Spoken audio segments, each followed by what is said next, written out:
Negara Eka Bakti Praja. Assalamualaikum warahmatullahi wabarakatuh. Salam, Om Swastiastu, Namo Buddhaya, salam kebajikan. Yang terhormat Dewan Juri beserta tim penyelenggara kompetisi debat penegakan hukum pemilu antar perguruan tinggi se-Indonesia. Izin memperkenalkan diri, kami dari Institut Pemerintahan Dalam Negeri akan mempresentasikan artikel ilmiah yang telah kami buat berdasarkan tema yang diangkat oleh Bawaslu, dan kami mempersempit dalam pembahasan kewenangan pengawasan pemilu oleh Bawaslu antara kapasitas dan limitasi. Dewan Juri yang terhormat, pelaksanaan pemilihan umum di Indonesia saat ini masih berpedoman pada Undang-Undang Nomor 7 Tahun 2017 tentang pemilihan umum, yang di dalamnya pada pasal 99, pasal 103, pasal 106, pasal 109, dan pasal 112 menerangkan kewenangan Bawaslu dalam proses penyelenggaraan pemilu.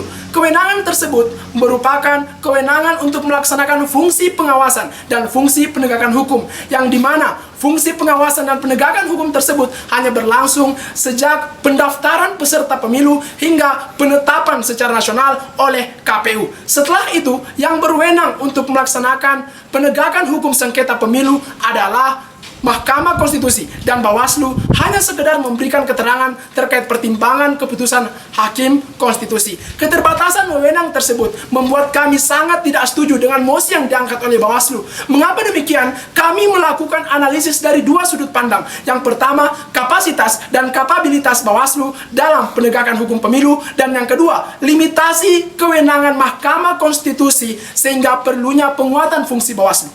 Setelah pemerintah mengeluarkan Peraturan Perundang-undangan Nomor 7 Tahun 2017 tentang Pemilu, Bawaslu memiliki kewenangan lebih besar untuk melaksanakan fungsi pengawasan terhadap jalannya pemilu dan mampu melakukan pemeriksaan terhadap dugaan adanya penyelenggaraan proses pemilu.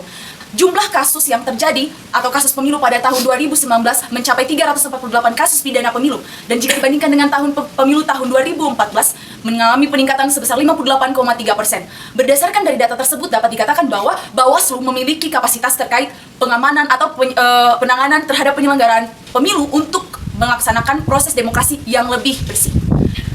Dewan Juri yang terhormat, seperti kita dapat mengambil contoh pada Pilkada Provinsi Lampung 2020, yaitu Bawaslu mendiskualifikasikan pasangan calon wali kota dan wakil wali kota Bandar Lampung nomor urut 3 karena terbukti melakukan pelanggaran. Namun dari kapasitas tersebut, jumlah pelanggaran proses pemilu di Indonesia yang tidak terselesaikan masih berada di presentasi yang meningkat atau cukup tinggi, karena Bawaslu tidak memiliki beberapa kewenangan. Pertama, penyelidikan, kedua, pemaksaan, dan ketiga, tidak mampu melakukan penyitaan barang bukti, sehingga adanya keterlibatan untuk menjalankan fungsi penegakan hukum pidana pemilu. Sehingga berdasarkan uraian atau paparan tadi, perlunya penambahan dan tugas wewenang Bawaslu dalam menangani pelanggaran pemilu agar diperoleh pelaksanaan pemilu yang lebih efektif. Dewan Juri yang terhormat, melanjutkan apa yang telah disampaikan oleh kedua rekan saya, bahwasanya terdapat persinggungan wewenang antara Bawaslu dengan MK dalam penanganan hasil sengketa pemilu di Indonesia. Seperti yang kita ketahui, MK memiliki keterbatasan atau limitasi dalam melaksanakan tugas dan pokoknya sebagai lembaga di Indonesia, terkhususnya untuk menyelesaikan sengketa pemilu. Kenapa? Karena di sini adalah yang memiliki tugas pokok dan fungsi untuk menangani hal tersebut adalah Bawaslu sebagai lembaga pengawas pemilu di Indonesia. Karena berdasarkan data, lebih dari 300 kasus pemilu di Indonesia pada tahun 2019 ini harus diajukan kepada MK, dan lebih 200 kasus per tahunnya di luar pemilu ini juga harus ditangani oleh MK dalam waktu 1 tahun. Bayangkan bagaimana MK akan bekerja dengan baik untuk menangani kasus-kasus tersebut. Dan dengan ini MK tidak akan fokus dalam wewenangnya. Kemudian selanjutnya, terdapat sentralistik MK yang berada di pusat dengan Bawaslu yang berada di daerah-daerah. Dan dalam hal ini, banyak kasus di daerah-daerah yang harus dinaikkan ke MK terlebih dahulu, tidak bisa diselesaikan oleh Bawaslu. Dan oleh sebab itu maka Bawaslu harus menyelesaikan sengketa-sengketa pemilu yang ada di daerah-daerah tanpa harus ke pusat.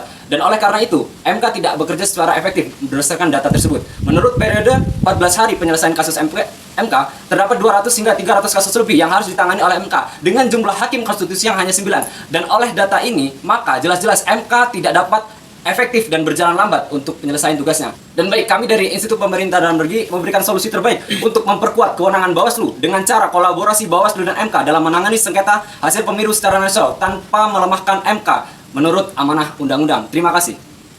Demikian argumentasi yang dapat kami sampaikan. Lebih dan kurangnya mohon dimaafkan. Wabillahi taufiq wal hidayah. Wassalamualaikum warahmatullahi wabarakatuh.